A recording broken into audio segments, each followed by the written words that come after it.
बात अब नेतन्याहू की। नेतन्याहू की कसम, हमास होगा खल्लास। नेतन्याहू का बारूदी गुस्सा एक बार फिर से गाजा को दहला रहा है। इजराइल ने सीज फायर तोड़ने का ऐलान करते हुए गाजा पर बमों की बारिश शुरू कर दी है।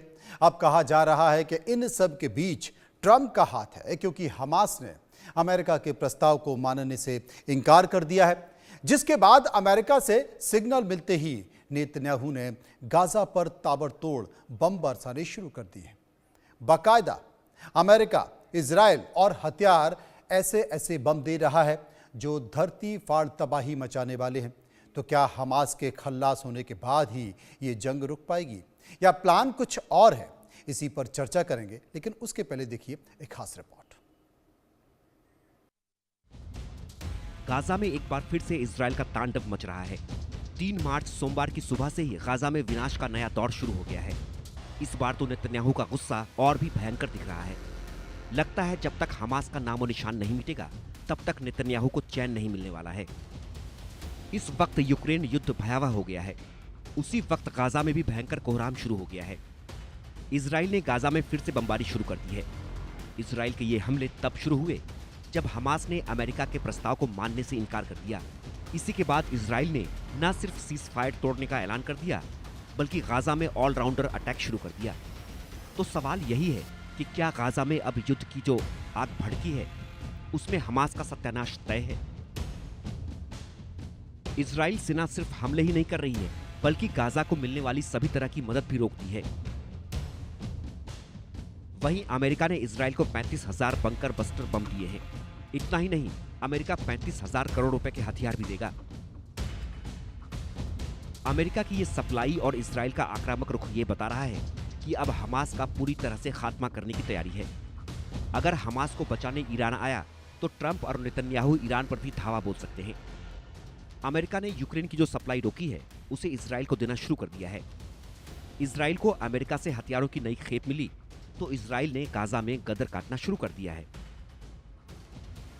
गाजा में सीज फायर उस वक्त टूट गया जब इजरायली एयरफोर्स ने ताबड़तोड़ बमबारी शुरू कर दी।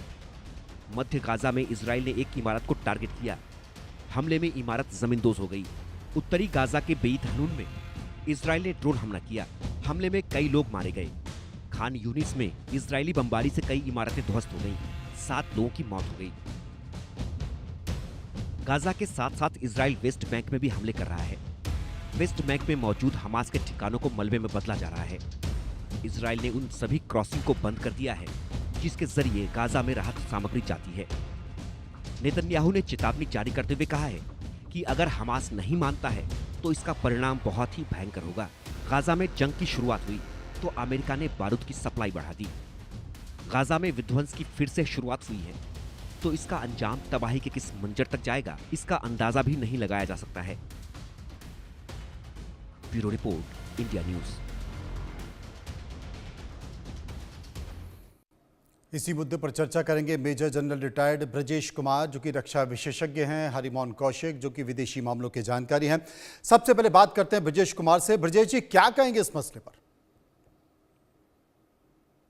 मनोज जी, पहले तो हमें अपने यहाँ आमंत्रण करने के लिए धन्यवाद। देखिए, ये जो पूरा मामला है इजराइल का, हमास का और मिडल ईस्ट का, बहुत ही पेचीदा मामला। अगर हिस्ट्री देखें तो कई सालों से निरंतर लड़ाई चल रही है, लोग जख्मी हो रहे हैं, मानहानि हो रही है और विध्वंस हो रहा है। और ये जो प्रेजेंट जो वॉरफेयर शुरू हुआ 7 अक्टूबर के बाद से, जो पिछले साल हमास ने किया था, उसके बाद से तो ठान ली थी इजराइल ने कि भाई हम तो बहुत ही शक्तिशाली देश हैं, जो कि है। हमारी इंटेलिजेंस एजेंसी बहुत तगड़ी है, वो भी है, और हमारे नेता ये बहुत सक्षम है, वो भी है। तो उनको जो हिलाया था हमास ने, तो वो उनको काफ़ी परेशानी। और पिछले 15 महीनों में उनकी ये मंशा रही है कि हमास को वंस एंड फॉर ऑल ख़त्म करते, मिलिटरीली, पॉलिटिकली एंड अदरवाइज।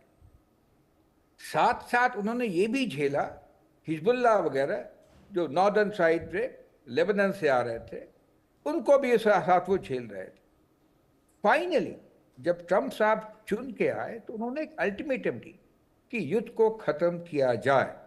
और जो पीस प्रोसेस था बैक चैनल से, अमेरिका की मदद से, कतर की मदद से और इजिप्ट की मदद से वो सामने लाया गया।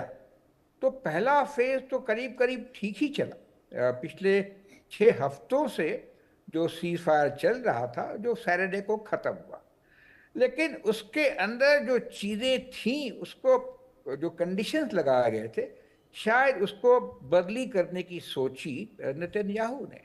उनका एक पर्सनल कारण भी होता है। पहली बात ये, युद्ध जब समाप्त होगा नेतन्याहू साहब को निकाल दिया जाएगा, उनके जो करप्शन के केसेस खुल जाएंगे, पॉलिटिकली वो वीक हो जाएंगे। तो वो इंटरेस्ट में है उनके कि युद्ध चलता रहे जब तक चलता रहे। और दूसरी जो खास बात थी कि देखिए, इस लड़ाई के अंदर जो 15 महीने चली है, करीब 1000 से ज़्यादा इजरायली मारे गए हैं, जो कि एक तुलना में कहा जाए बहुत ही अलग सी बात है। लेकिन उसके साथ साथ करीब कई हजार गुना ज़्यादा गाज़ा के लोग और हमास मारे गए हैं। उसके अलावा करीब 23 लाख लोगों का गाज़ा स्ट्रिप से निकाला गया है, और इतनी विध्वंसक हुई है कि वहाँ कुछ कोई मैन और मशीन बचा नहीं। तो इस हालत में पीस प्रोसेस चलना काफ़ी अच्छा माना गया और ठीक माना गया। लेकिन बीच में कुछ शर्तें जो डाल दी है इजराइल ने, वो शायद उतनी उचित नहीं है। जैसे हम कहते हैं कि उन्होंने फूड को वेपनाइज कर दिया है। शरणार्थी जो पड़े हुए हैं, उनको अगर खाना नहीं जाएगा तो ये क्या उचित है? क्या ये तो उनकी पब्लिक ओपिनियन वर्ल्ड ओवर उनके पीछे चली जाएगी। और दूसरी बात, वो कहते हैं कि हमास नहीं रहना चाहिए। कुछ हद तक हमास भी शायद बात मान गई है। उन्होंने कहा कि देखिए, हमारा कोई इसमें रोल नहीं होगा, लेकिन जो भी सरकार आती है, जो भी इनकी बंदे आते हैं, उनको मैं एडवाइस जरूर कर सकता।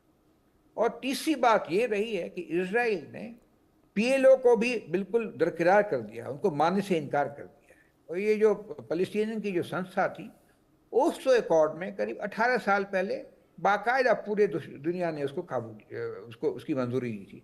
तो इस सब माहौल में ये करना, फूड को वेपनाइज करना और किसी न किसी बहाने जो फेज 2 का जो हिसाब किताब था सीज फायर का ना जाने देना, इसराइल की थोड़ी बहुत तो मंशा दिखती है।